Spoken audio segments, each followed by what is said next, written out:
आप देख रहे हैं प्राइम टीवी, सच साहस सरोकार। नमस्कार दोस्तों, मैं हूं संजय राजन। शाम के 4 बज गए हैं और 4 बड़ी खबरों के साथ एक बार फिर आपसे मुखातिब हूं। पीएम मोदी ने बुधवार दोपहर 2 बजे राष्ट्रपति द्रौपदी मुर्मू को इस्तीफा सौंप दिया है। साथ ही मंत्रिमंडल भंग करने की सिफारिश भी कर दी है। आपको बता दें कि मोदी मंत्रिमंडल की आखिरी बैठक सुबह 11:30 पर संपन्न हुई, जिसमें सरकार ने तीसरी बार जीत को लेकर धन्यवाद प्रस्ताव पारित किया और बैठक में 17वीं लोकसभा भंग करने की सिफारिश भी हुई, जिसके बाद मोदी राष्ट्रपति भवन गए और अपना इस्तीफा सौंप दिया। सूत्रों का कहना है कि मोदी 8 जून को तीसरी बार बतौर प्रधानमंत्री पद की शपथ ले सकते हैं, जिसके लिए एनडीए के सभी सांसदों से एकजुटता के साइन करवा लिए गए हैं। चलिए, दिल्ली में चल रही इस कवायद पर हम बात करेंगे। हमारे सहयोगी अनुराग त्रिपाठी हमारे साथ जुड़ गए हैं। अनुराग, इसमें कोई दो राय नहीं है कि यह परंपरा का निर्वहन हर प्रधानमंत्री को करना होता है। जब कार्यकाल समाप्त होता है तो उसे इस्तीफा देना होता है। द्रौपदी मुर्मू राष्ट्रपति हैं देश की, उनको प्रधानमंत्री नरेंद्र मोदी आज दोपहर 2 बजे इस्तीफा दे दिए हैं। जी खास तौर पे औपचारिक आप जान ही रहे हैं, जिस तरीके का इस्तीफा देना था प्रधानमंत्री को, 17वीं लोकसभा भंग हो गई है और 18वीं लोकसभा का गठन होना है। जो चुनाव हुआ है उसमें आप साफ तौर पर देख पा रहे हैं कि जो बीजेपी है वो इसके आंकड़े पर रुक गई है और जिस तरह से जो जादुई आंकड़ा है 272 वहां पहुंचती नहीं दिख रही है, तो उसको अपने सहयोगी घटक दलों की जरूरत पड़ेगी। तो एनडीए की आज विशेष बैठक है जिसमें नीतीश कुमार, चंद्रबाबू नायडू ये सारे इन्वाइटेड हैं। ये आ जाएंगे और ये रणनीति आगे की तय होगी किस तरीके से आगे ये लोग सरकार का गठन करेंगे। सबसे बड़ी बात है, नीतीश कुमार की तरफ से केसी त्यागी ने बोला है ये बात कि बिहार को विशेष राज्य का दर्जा दिया जाए। तो विशेष राज्य का दर्जे की मांग पिछले काफी अर्से से चल रही है, लेकिन इस बार नीतीश कुमार इस भूमिका में है कि बिहार को विशेष राज्य का दर्जा दिला सकते हैं। ठीक है, चंद्रबाबू नायडू के साथ भी है कि वो भी अपने मन मुताबिक जो विभाग है वो पोर्टफोलियो जो चाहते हैं वो मोदी मंत्रिमंडल से ले सकते हैं। लेकिन सबसे बड़ी बात यह है कि मोदी मंत्रिमंडल आखिर क्या कुछ तय करता है, जो कि इस बैठक के बाद शाम को सामने आने वाला है। सबसे बड़ी दिलचस्प बातें ये भी हैं कि जिस तरीके से बीजेपी कई बड़े बड़े दावे करती रही कि 400 पार का, लेकिन 300 पार भी नहीं कर पाई। 300 पार छोड़िए, 250 पार भी नहीं कर पाई, 240 पे जाकर रुक गई। तो इन सारी बातों को लेकर के कि आखिर कहाँ पर चूक हो गई, इस बात का भी आज मंथन होना है कि आखिर क्या कमी रह गई बीजेपी से, जो इतने बड़े बड़े दावे कर रही थी उन दावों के आसपास तक नहीं पहुंच पाई। जो बड़ी सीटों की बात करें वो भी बीजेपी हार गई। जो 19 जो केंद्रीय मंत्री थे उन्होंने अपनी सीटें गंवा दी। यूपी की बात करें तो यूपी में स्मृति ईरानी समेत 6 ऐसे मंत्री रहे जो अपनी सीट गंवा चुके हैं। तो जाहिर तौर से बड़ा सवाल बीजेपी के ऊपर उठता है कि आखिर बीजेपी क्यों नहीं इस बार अपना वो जादू दिखा पाई जो 2014-2019 में दिखाया। सबसे बड़ी बात प्रधानमंत्री की इमेज भी दांव पे लगी है। अनुराग, सवाल तो यही उठता है। हालांकि तैयारियां शपथ ग्रहण की हो रही हैं। इस बार बताया जा रहा है कि राष्ट्रपति भवन की बजाय कर्तव्य पथ पर शपथ लेंगे। पंडित जवाहरलाल नेहरू का रिकॉर्ड के समकक्ष पहुंचने वाले हैं प्रधानमंत्री नरेंद्र मोदी। आज़ाद भारत में तीसरी बार प्रधानमंत्री बनेंगे। लेकिन इन सबके बीच कहीं ना कहीं लगता है कि संख्या बल को लेकर के एक दबाव में भारतीय जनता पार्टी साफ तौर पर नजर आ रही है और संभवतः यही वजह है कि तोल मोल के बात करने में माहिर नीतीश कुमार और चंद्रबाबू नायडू दोनों अपनी अपनी शर्तें रख रहे हैं। क्या लगता है, जिस तरह की जानकारी आ रही है कि अखिलेश यादव ने भी चंद्रबाबू नायडू से बातचीत की है, तो इन सब के बीच क्या कुछ दिल्ली में नजर आ रहा है? देखिए, सबसे दिलचस्प बात आप देखिए 2018 में टीडीपी और बीजेपी अलग अलग हो गए। तो जाहिर तौर पर जब जरूरत पड़ती है तो सब एक साथ मिल जाते हैं। तो वही स्थिति आज दिखाई दे रही है कि चंद्रबाबू नायडू की जरूरत भी बीजेपी को है और नीतीश कुमार की जरूरत भी बीजेपी को है, क्योंकि जो आंकड़े हैं वो साफ तौर पर बीजेपी को दूर कर रहे हैं। अभी भी वो 32 सीट पीछे है, तो इन दोनों की जरूरत उसको पड़ने वाली है। सबसे बड़ी बात है, नीतीश कुमार कभी भी पलटी मार सकते हैं क्योंकि उनका अपना ट्रैक रिकॉर्ड रहा है। तो वो इंडिया गठबंधन के खाते में गिने जाए कि एनडीए में गिने जाए, अभी तक ये क्लियर नहीं है। अब ये कौन किस तरह की बोली लगाता है नीतीश कुमार के फेवर में, वो सारी चीजें आती हैं कि नीतीश कुमार अपनी तरफ से क्या फैसला लेते हैं, इस पर सबकी निगाह बनी हुई है। चंद्रबाबू नायडू के साथ भी ऐसा ही कुछ है कि क्या कुछ आगे इसमें नए समीकरण देखने को मिल सकते हैं, इस पर सबकी निगाह लगी हुई है। लेकिन सबसे बड़ा सवाल है कि बीजेपी आखिर ये सारी स्थिति में पहुंची कैसे। जिसको लेकर के आज एनडीए के घटक दलों के साथ बीजेपी की बैठक हुई है। बीजेपी ये तय करेगी आखिर इतने बुरे दिन उसको क्यों देखने पड़ गए, क्योंकि जिस तरीके से यूपी में वो दावा करते थे कि 80 की 80 सीटें जीत लेंगे, वो आंकड़ा 40 तक नहीं पहुंच पाए, 33 पे जाके रुक गए। तो ये उनको देखना होगा कि आखिर कमियां कहाँ रह गई। अयोध्या में जहाँ भव्य राम मंदिर का निर्माण कराया गया, वहां पर भी उनके सांसद हाथ जी। तो ये कई सारे ऐसे प्रकरण हैं, ऐसे कारण हैं जिन पर आज मंथन होना है। आज ये भी तय होगा कि अगर गठबंधन की सरकार बन नहीं है, अगर 8 जून को प्रधानमंत्री शपथ लेंगे मोदी, तो किन लोगों को उसमें शामिल किया जा रहा है, कौन कौन मंत्रिमंडल में लोग रहेंगे और किस पार्टी को कितने मंत्री दिए जाते हैं। तो इन सारी बातों पर आज चर्चा होनी है। अब शाम तक देखते हैं किस तरीके के इसमें से जो बातें निकल के आती हैं, क्योंकि उस पर सबकी निगाह बनी हुई है। अभी बीजेपी में जिस तरह से बुगाहट चल रही है, तो अभी बीजेपी भी ये मान के नहीं चल रही कि चंद्रबाबू नायडू और नीतीश कुमार आगे क्या फैसला लेंगे, लेकिन अपनी तरफ से पूरे प्रयास किए जा रहे हैं कि इनको अपनी तरफ मिला लिया जाए। जी। एक सवाल और अहम है, केंद्रीय रक्षा मंत्री राजनाथ सिंह राजधानी लखनऊ से जीत गए, हालांकि मार्जिन उनका भी काफ़ी कम रहा, जिस तरह से प्रधानमंत्री नरेंद्र मोदी का वाराणसी में कम रहा।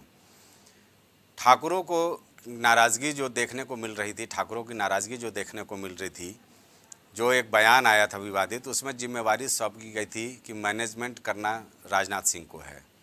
संभवतः ऐसा लगता है कि जो सीटें आई हैं सामने, उससे लगता नहीं है कि ठाकुर जो वोट बैंक था उसको ये साधने में सफल हुए। दूसरा, ठाकुर अगर जाति की बात कर ली जाए तो रघुराज प्रताप सिंह को, राजा भैया को भी साथ नहीं ले पाई बीजेपी। इसका बड़ा खामियाजा भुगतना पड़ा। तो क्या लगता है कि अब नए चेहरे में क्या राजनाथ सिंह सरीखे लोग होंगे? हालांकि नितिन गडकरी को लेकर के तमाम तरह के बदलाव किए गए थे, उनको केंद्रीय जो चुनाव समिति थी उससे भी बाहर कर दिया गया, तमाम तरह की चीज़ें हैं, लेकिन मातोश्री नितिन गडकरी पहुँचे हैं। तो क्या लगता है कि ये जो पुराने चेहरे हैं जिनको लेकर के संशय का हालात बना हुआ है, जब दावा पेश करेंगे प्रधानमंत्री नरेंद्र मोदी और शपथ ग्रहण समारोह की तारीख होगी, तो क्या शपथ ग्रहण के मंच पे ये लोग नजर आएंगे? क्या कुछ जानकारी मिल रही है? देखिए संजय जी, साफ है जिस तरह से आप देखेंगे कि संजीव बालियान अपनी सीट नहीं बचा पाए, तो ठाकुर बिरादरी बिल्कुल विरोध में थी और उसका असर भी खूब दिखा। तमाम तरह की खाप पंचायतें और किसान आंदोलन को लेकर के एक बड़ी रणनीति बनाती रही बीजेपी, लेकिन वो कहीं पर भी इसमें मजबूत साबित नहीं। किसान बिल भी वापस करने पड़ गए, जो कि मोदी सरकार के लिए एक तरह से बैकफायर कर गया पूरा। तो ये सारी चीजें बताती हैं कि जो मोदी मंत्रिमंडल है अपने विस्तार के लिए तमाम बातें जरूर कर रहा है, लेकिन वो ये भी देख रहा है कि किस मंत्री के पोर्टफोलियो से हमें क्या फायदा हो। सबसे बड़ी बात है कि प्रधानमंत्री की अपनी छवि दांव पे लगी है। अभी तक हम देखते थे 2014 और 19 जो भी चुनाव निकले हैं वो किसी सांसद के नाम पे नहीं निकले, प्रधानमंत्री के नाम पे वोटिंग हुई है। लेकिन इस दफे आप देखिए कि वाराणसी में जो अजय राय थे प्रधानमंत्री के अगेंस्ट खड़े थे, वो भी 4.5 लाख वोट पाए और प्रधानमंत्री मामूली मार्जिन कह सकते हैं कि 1.5 लाख से जीते। राजनाथ सिंह का भी वही हाल लखनऊ में हुआ, जबकि राजनाथ सिंह के मुकाबले इतना कोई कद्दावर नेता भी नहीं था। तो जाहिर तौर से नाराजगी है बीजेपी से और उसका खामियाजा बीजेपी उठा भी रही है। लेकिन अब देखना ये भी दिलचस्प रहेगा कि क्या प्रधानमंत्री इसके लिए कोई नया तोड़ लेके आते हैं, क्या कुछ इसमें नई भूमिकाएं होती हैं और नए पोर्टफोलियो में कौन कौन से मंत्रियों को जगह दी जाती है। ये जाहिर हो गया है कि अब जो तिलिस्म की बात करती थी बीजेपी, वो टूट गया है, वो तिलिस्म अब कहीं नहीं रह गया है। इसलिए बीजेपी भी एक आम पार्टी की तरह ही काम करेगी। जिस तरीके से विरोधियों के ऊपर उसने तमाम तरह की जांचें बैठा रखी थी, उनका भी रिवाइज किया जाएगा कि आखिर उनका खामियाजा तो नहीं उनको उठाना पड़ गया, क्योंकि ये जनता है, सब जानती है। जिस तरीके से तमाम विवादित बयान आए मुसलमान को लेकर के, आरक्षण को लेकर के, इन सारी चीजों को भी तस्दीक करना पड़ेगा कि आखिर चलिए अनुराग, ठीक है, शुरू हो गई। दिल्ली की गतिविधियों पर नज़र बनाए रखिएगा, हम आपसे फिर जुड़ेंगे। फिलहाल इस जानकारी के लिए बहुत बहुत शुक्रिया।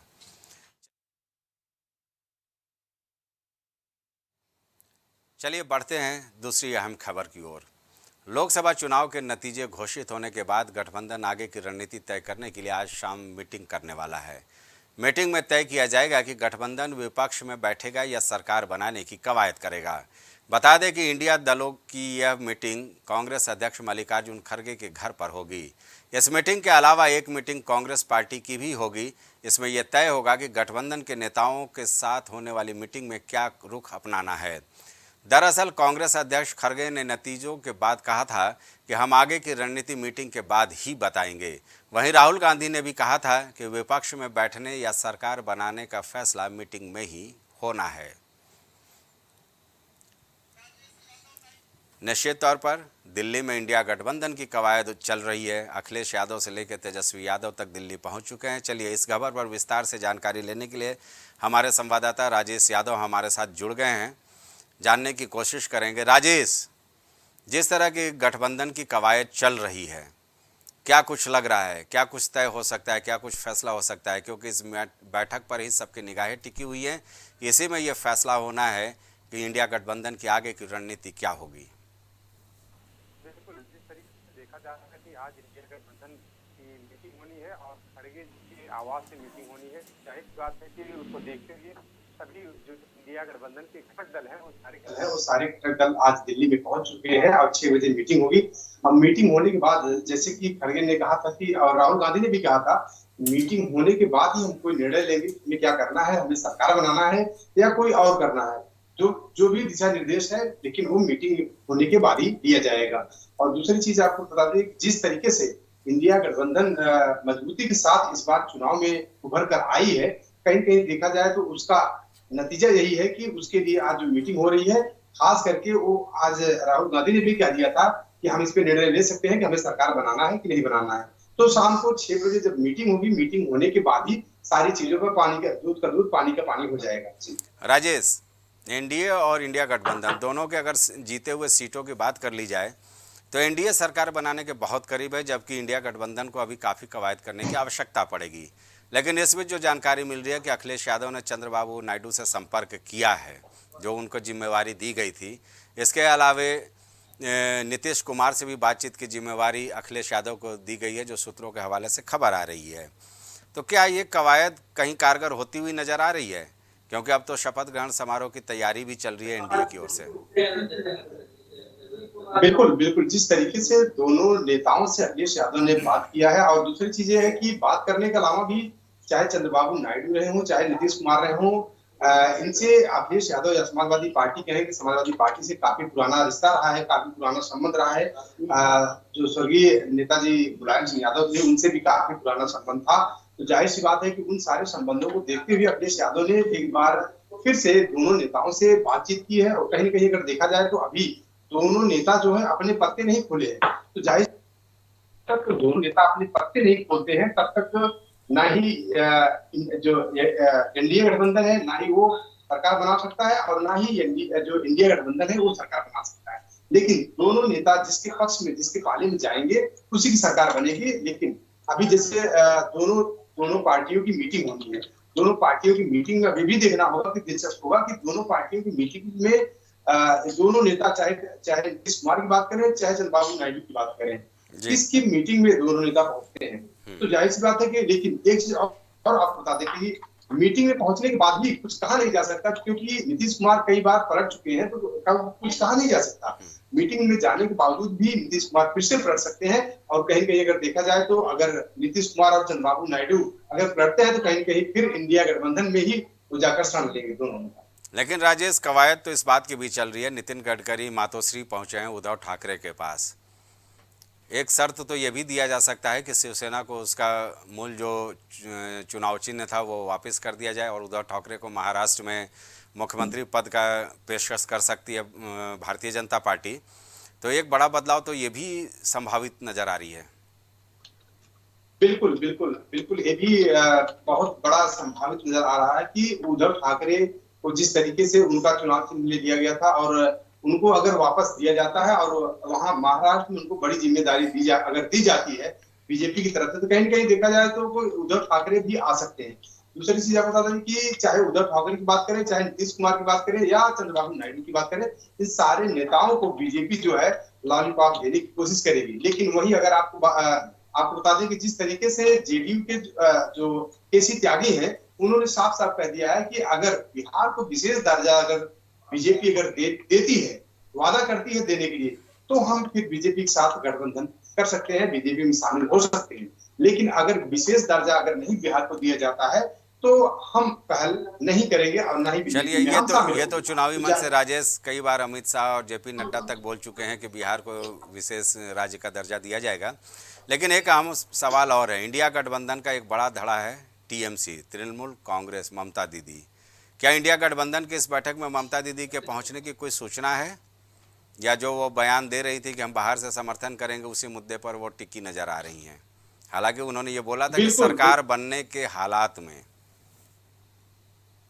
बिल्कुल बिल्कुल जिस तरीके से अगर देखा जाए सारी पार्टियां जो इंडिया गठबंधन के जो घटक दल है सारे सारे लोग पहुंच रहे हैं वहां पे, तो ममता दीदी ने पहले ही बोल दिया था कि मैं बाहर से समर्थन करूंगी, लेकिन अगर सरकार बनती दिखी तो दूसरी चीज आप बता दें कि जहां ममता दीदी की बात है तो कहीं ना कहीं अगर देखा जाए तो अखिलेश यादव से ममता बनर्जी का काफी बहुत नजदीकी संबंध है। कहीं कहीं देखा जाए तो उसका लाभ बिल्कुल इंडिया गठबंधन को मिलेगा। और जाहिर सी बात है कि अगर सरकार को, अगर इंडिया गठबंधन को अगर लगता है कि कुछ सीटों से हमारी अगर सीटें रुक रही है, तो जाहिर सी बात है कि उसमें ममता दीदी जो बिल्कुल इंडिया गठबंधन का समर्थन करती हुई दिखेगी। जी, बहुत बहुत शुक्रिया इस जानकारी के लिए। आप बने रहिएगा, दूसरे खबर पर आपसे हम जुड़ेंगे। लेकिन फिलहाल ये तय है कि आज की इंडिया गठबंधन की बैठक में सबकी निगाहें इस बात पर टिकी है कि ममता दीदी इस बैठक में पहुंचती हैं या नहीं। चलिए बढ़ते हैं तीसरी बड़ी खबर की ओर। 18वीं लोकसभा चुनाव के नतीजे आ गए हैं। बीजेपी को 240 सीटें मिली, जो बहुमत के आंकड़े से 32 सीट कम है। हालांकि एनडीए ने 291 सीटों के साथ बहुमत के आंकड़े को पार कर लिया है। इसके साथ ही एनडीए ने तीसरी बार सरकार बनाने की तैयारी शुरू कर दी है, जिसको लेकर एनडीए आज सरकार बनाने का दावा पेश कर सकती है। इससे पहले अलायंस के घटक दलों की बैठक बुलाई गई है, जिसमें पीएम ने बिहार के मुख्यमंत्री नीतीश कुमार और टीडीपी नेता चंद्रबाबू नायडू को फ़ोन कर इस बैठक में शामिल होने को कहा है। दरअसल चंद्रबाबू नायडू की टीडीपी 15 सीटों के साथ दूसरी और नीतीश की जेडीयू 12 सीटों के साथ एनडीए में तीसरी सबसे बड़ी पार्टी के रूप में उभर कर आई है, और दोनों ही पार्टियां इस वक्त बीजेपी के लिए ज़रूरी हैं। इनके बिना बीजेपी को सरकार बनाना मुश्किल है।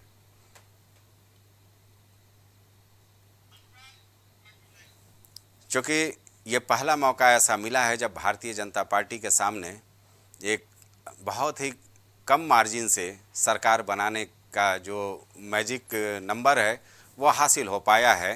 291 पर है और भारतीय जनता पार्टी 240 सीटों पर। चलिए इस खबर पर और जानकारी लेने के लिए हमारे सहयोगी अनुराग एक बार फिर हमारे साथ जुड़ गए हैं।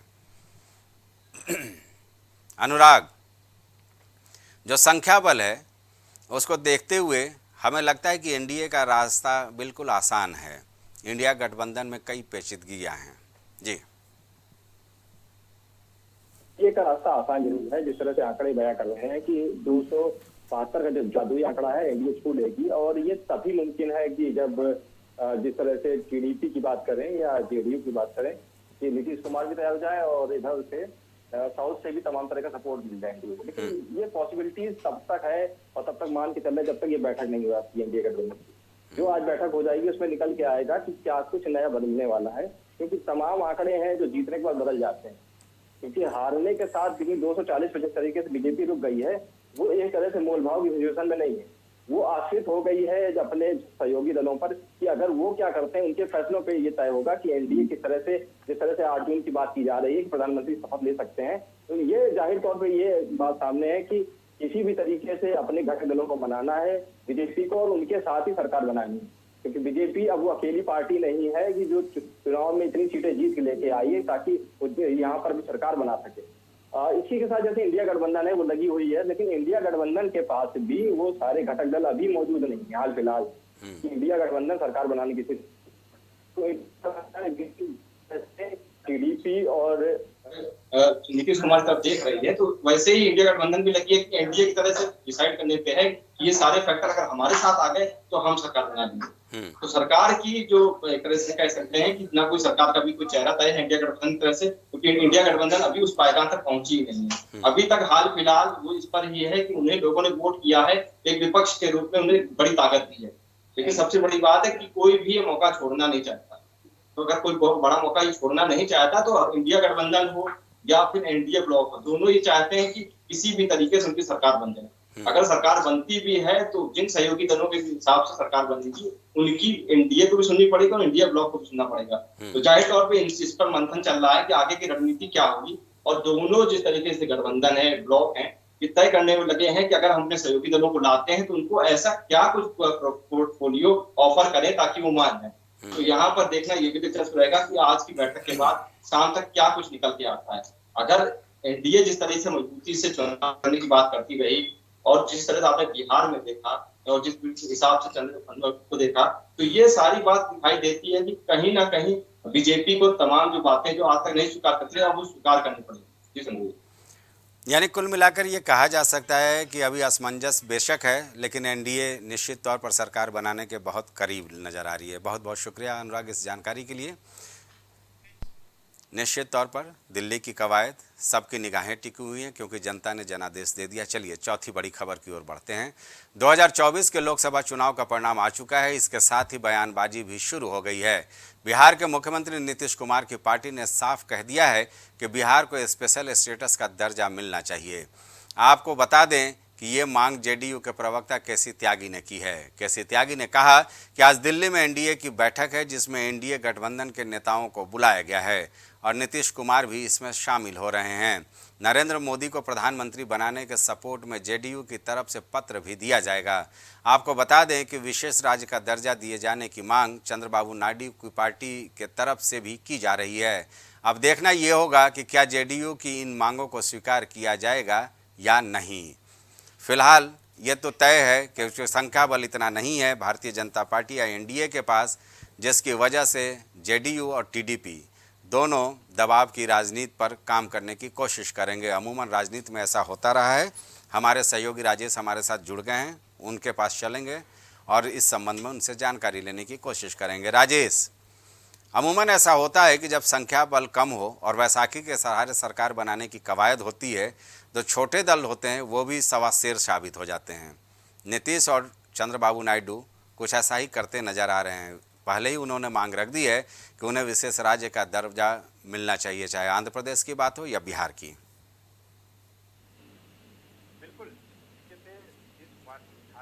चंद्रबाबू नायडू ने आंध्र प्रदेश के लिए विशेष दर्जे की मांग की है। कहीं कहीं देखा जाए तो उनकी वो हैसियत नहीं है, क्योंकि उनकी सीटें उस हिसाब से नहीं है जिस हिसाब से उन्होंने बीजेपी से एक उम्मीद लगाई है। लेकिन फिर भी अगर बीजेपी अगर उन लोगों की मांगे नहीं पूरी करती है तो जाहिर सी बात है कि फिर बीजेपी जो चाहे चंद्रबाबू नायडू हो चाहे नीतीश कुमार हो, कहीं ना कहीं वो इंडिया गठबंधन में शामिल होंगे। अगर इंडिया गठबंधन में शामिल होते हैं तो कहीं ना कहीं इंडिया गठबंधन उनको ऐसी जगह दे सकता है कि जिसकी वजह से वो लोग वहां पे शामिल होंगे जो उनकी मांगे हैं। तो ये सबसे बड़ी बात है, सबसे बड़ी वजह है, क्योंकि अगर बीजेपी अगर उनकी मांगे मानती है तो बीजेपी को समर्थन करेंगे, अन्यथा फिर वो इंडिया गठबंधन का सहारा लेंगे जहां पे उनकी मांगे मानी जा सकती है। राजेश, ये मान लिया जाए कि दोनों नेताओं के दोनों हाथ में लड्डू है। एनडीए के तो वो पार्ट है ही, घटक दल है ही, लेकिन अगर बात नहीं बनी तो इंडिया गठबंधन में भी रास्ता उनका खुला हुआ है, क्योंकि अखिलेश यादव दोनों के लिए एक प्रिय नेता के रूप में हैं। बिल्कुल बिल्कुल बिल्कुल बात सही है कि चाहे नीतीश कुमार हो चाहे चंद्रबाबू नायडू हो, दोनों नेताओं के हाथ में लड्डू है। वही कहते हैं कि चिट भी उनका पट भी उनका। तो जाहिर सी बात है कि अगर बीजेपी में जाते हैं तो भी उनके लिए फायदा और इंडिया गठबंधन में जाते हैं तो भी उनके लिए फायदा। लेकिन अगर बात करें अखिलेश यादव की, तो अखिलेश यादव का संबंध चंद्रबाबू नायडू हो चाहे नीतीश कुमार हो, दोनों नेताओं से बहुत गहरा संबंध है।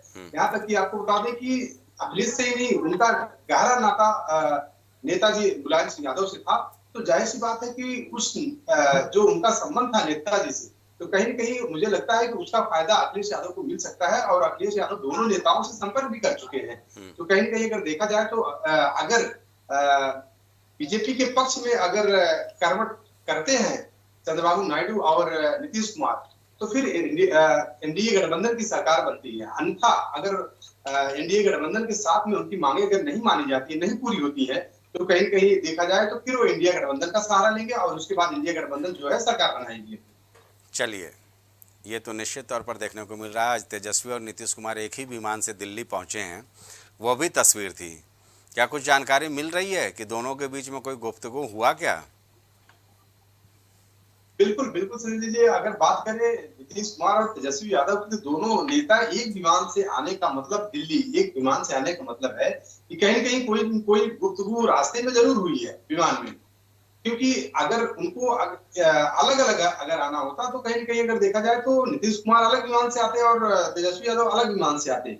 लेकिन दोनों नेताओं का एक ही विमान से आना कहीं कहीं कुछ अलग ही संकेत दे रहा है। फिर भी अभी उस पर मुहर नहीं लगाई जा सकती जब तक कि खुलकर अपना पत्ता नीतीश कुमार हो चाहे चंद्रबाबू नायडू हो, जब तक खुलकर अपना पत्ता नहीं खोलते हैं तब तक इस पर विराम नहीं लगाया जा सकता। और तब तक कहा जा सकता है कि अभी वही कहावत है कि ऊंट किस करवट बैठेगा, अभी कोई कुछ फाइनल नहीं हुआ। इंडिया गठबंधन और एनडीए दोनों की बैठक ये कहा जा सकता है राजेश की काफी अहम है, जो दिल्ली में आज होने जा रही है। जी बिल्कुल, जिस तरीके से इंडिया गठबंधन और एनडीए की बैठक हो रही है, तो जाहिर सी बात है कि दोनों की बैठक बहुत ही अहम है, क्योंकि दोनों को राहुल गांधी भी कह चुके हैं कि सरकार बनाना है, और उसके अलावा नरेंद्र मोदी तो कह ही रहे हैं कि सरकार बनाना है। तो जाहिर सी बात है कि दोनों नेताओं की इसी पर बैठक है, और दोनों नेताओं को इसी पर बैठक है कि सारे जो घटक उनके दल हैं उनको इकट्ठा करके मजबूती से सरकार बनाया जाए। तो जाहिर सी बात है, बाकी जो चाहे नीतीश कुमार हो चाहे चंद्रबाबू नायडू हो, इन दोनों नेता पर ही सारा गणित निर्भर है, और यही दोनों नेता जिसके पाले में जाएंगे उसी के पक्ष में सरकार बनती हुई दिखाई देगी। और जाहिर सी बात है कि जब तक मीटिंग फाइनल नहीं हो जाती है तब तक अभी कुछ कहना ज्यादा होगा। चलिए, आप नज़र बनाए रखिएगा राजेश। दिल्ली की जो कवायद है वो काफ़ी अहम है, क्योंकि ममता बनर्जी, चंद्रबाबू नायडू और नीतीश कुमार, ये तीन प्रमुख धड़े हैं जिस पर दोनों तरफ से सियासत तेज है। हालांकि उद्धव ठाकरे क्या कुछ रवैया अपनाते हैं ये भी देखना दिलचस्प होगा। लेकिन जो पिछले आपस में जो ये कहा जा सकता है कि एक दूसरे को लेकर के जो भीतर खाने में आक्रोश का भाव है, वो संभवतः इस गठबंधन में या नए जो सियासी समीकरण बनेंगे उसमें बहुत बड़ी पेचीदगी पैदा करेगी। जी बिल्कुल बिल्कुल, बात सही है कि जिस तरीके से देखा जाए तो इसके काफी पहले चुनाव में भी चंद्रबाबू नायडू समाजवादी पार्टी के साथ दिखे थे, और कई घटक दल समाजवादी पार्टी के साथ थे सरकार बनाने के लिए दिल्ली में। लेकिन कहीं कहीं देखा जाए तो सीटें उस हिसाब से न आने की वजह से एक गठबंधन सरकार नहीं बना पाया। तो मुझे लगता है कि जिस तरीके से बीजेपी से लोगों की या सभी दलों की नाराजगी थी कहीं कहीं देखा जाए, तो मुझे लगता है कि बिल्कुल चाहे चंद्रबाबू नायडू की पार्टी हो, चाहे नीतीश कुमार की पार्टी हो, चाहे ममता बनर्जी को हो, कहीं कहीं देखा जाए तो सारे दलों की नाराजगी थी बीजेपी से। मुझे लगता है कि कहीं कहीं हो सकता है कि एक साथ आ सकते हैं। बहुत बहुत शुक्रिया इस जानकारी के लिए। हालांकि नज़र बनाए रखिएगा, शरद पवार भी सियासी दांव खेलने में काफ़ी माहिर हैं, इसमें कोई दो राय नहीं है। तो ये तमाम ऐसे नेता हैं।